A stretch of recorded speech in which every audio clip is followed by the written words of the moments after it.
ស្រឡាញ់បងទេបងមានសាច់ដុំខ្ជូតណាពេលអាវនេះទៅចាំងរស្មីដូចប្រអិន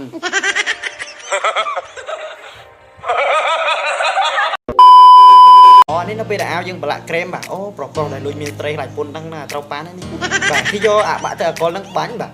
បាញ់ហើយវាជូតទៅវាបាត់អូខេឥឡូវយើងធ្វើវីដេអូនេះអូខេអ្វីដែលយើងត្រូវមានគឺអកលហើយបន្តមកទៀតគឺយើងមានក្រែមជុំខ្ញុំដូរអាវសិន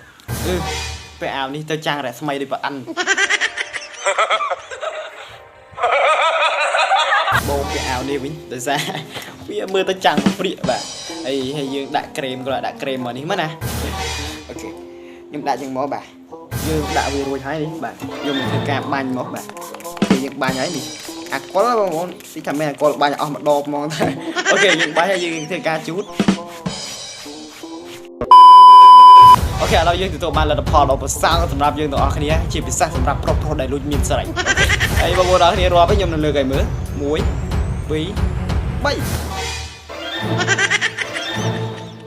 អូអានេះប៊ីគេយកមកសរសេរលើกระดาษបាទស្អីហើយគេយកតែកេះយកមកដុតពីលើវាបាត់តអស់វ៉ាតែប៉ុណ្ណេះដែលលួចទឹកលុបដល់ដាច់បាយអូខេឥឡូវយើងធ្វើវីដេអូគ្នាអូខេអ្វីដែលយើងត្រូវមានគឺសភៅហើយនឹងប៊ីបន្តមកទៀតគឺយើងមានលេខកេះអូខេឥឡូវយើងនឹងធ្វើការដុតវាតែម្ដងនេះជីតែម្ដងហើយប៉ុន្តែនៅពេលដែលខ្ញុំដុតខ្ញុំសូមមិនដាក់ទេដោយសារខ្លាចជាប់គោលការណ៍ TikTok អូខេឥឡូវខ្ញុំនឹងធ្វើការសរសេរមួយសិនស្រឡាញ់បងទេ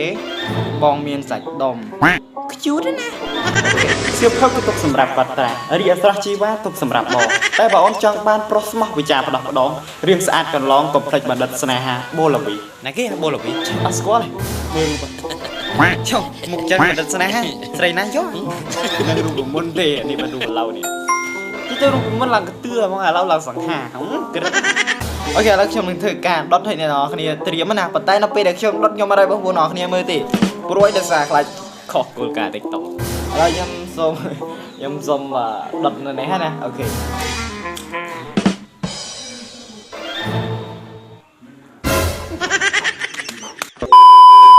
អូខេ